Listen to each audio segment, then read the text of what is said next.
Some found posters, and I'll just start.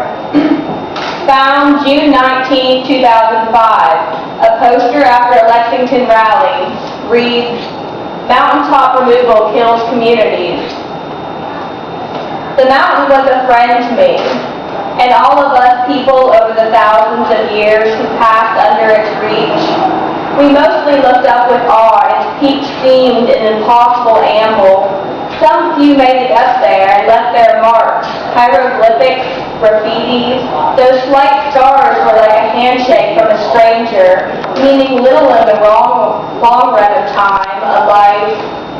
Sometimes the mountaintop would be covered with fog, and I suppose you could imagine the mountain had vanished. But I doubt many people ever thought that. For even when obscured by misty rain, you felt that mighty mountain presence. We hardly had the time to convince ourselves it was happening, because this seemed like something that could never be, that a mountain can die, and that we did kill it.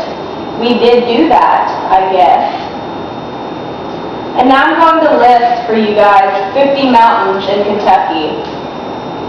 Black Mountain, Potato Hill, Little Black Mountain, White Rocks, Joe Knob, Fox Knob, Gray's Knob, Kicks Knob, Rush Mountain, Reynolds Mountain, Hall's Butt, Potato Knob, Skeet Rock Knob, Log Mountain, Butterfly Knob, Knox Rock, Jackson Knob, Yellow Rock, Cross Knob, Skeg Knob, Sugar Camp Knob, Peters Knob, Skeg Knob, Chestnut Knob, Dix Mountain, Hilton Knob, Hanging Rock, High Knob, Potato Mountain, Flag Top, Chestnut Flats, Potato Knob, Sulphur Knob, Ryan Creek Mountain, Dixon Knob, Bear Wallow Mountain, Canada Mountain, Jellicoe Mountain, Wolf Knob, Hunt Knob, Boglow Knob, Corner Tree Knob, Beaver Knob, Cow Knob, Collier Rocks, Bluehead Rock, Vanderpool Mountain, Pumpkin Knob, Signal Knob, and Stevens Knob. Mountain, you made my mama lie to me when she told me you'd be here forever. Now I see you carted away piece by piece. It reminds me of one of her favorite songs, Dust in the Wind. Nobody around here really likes us much. Now I want to blame somebody for what they are doing. And I want to help you, but I am mad because you made my mama lie to me, Mountain. March 2009, a forwarded email, subject line, "Defend Mother Earth through embroidery."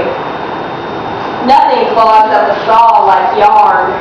Bring all your yarn to the Rose State meeting this Sunday, 2 p.m. Our yarn will be distributed to groups and individuals who are involved in direct action to prevent mountaintop removal. Everyone is encouraged to contribute to an enormous spider web we are spinning that will be hung on a mountaintop. And this is one of my favorite pieces of the found poetry. This is an eyewitness account telling the story of a mountaintop removal, the author unknown, and I always get a little choked up when I read this. I knew it was happening and why, and some of the neighbors sold into it right off, and others claimed they didn't know. But I think maybe we knew the history of this and what it was going to do to the land. Most all of us have seen the effects of this, the bald, flattened expanses, sometimes right next to another mountaintop, which was still there and untouched. This always had the effect on me of thinking of a breast that had been removed, a surgery and a scar, and another breast still perfect. Now, though, it was happening to us. There are 5 homes and families here.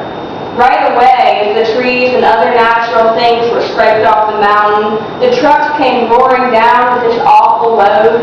It did make many of us sick to see it. And don't ask why, but these trucks came tearing through even in the middle of the night. They were determined. Soon I could see scraped dirt where before I had seen nothing but trees. The mountaintop was still there, though. We also felt it. Was really more like feeling, even then, hearing the blasts. Those blasts lived with me for many months. None of my neighbors really did talk about this. Strange, because many of them couldn't stop showing off the new cracks in their foundations, sidewalks, and any other concrete thing. A few months ago, a teenager who was studying World War II mentioned to me that most of the German people all the time really did know they were really murdering Jews, but nobody talked about it. I already knew this, but had not thought of it for a long time, and it did remind me of myself and my neighbors, and you reading this perhaps. Though we are not murdering people, we all seem to be stuck in something that is very wrong, and I'm deciding to speak out about it. Found again, June 19, 2005, a poster after a Lexington rally. Stop mountaintop removal. We have a right. Clean energy. Save our future. Save our water. We love Kentucky mountains. We are mountains ourselves. How is it we can ignore the plight of so many people, trees, mountains, animals, all of us, and everything? We have been trying to say it, trying to make you hear it, trying to make it all real clear. That if we don't stop ourselves, slow down, figure out better ways, then we are all going to lose it all. The big question for you, me, my kids, are we already too late? From what I see, I think this may be so. My sons, they have the faith that sometimes we can make from a single word. The mountains are still there, that's all. But we know better, don't we? Now with my two, it is my job to believe in us, to believe in what we can do if we see this thing for what it is. For them, I must believe in this. It is not impossible. This is not impossible.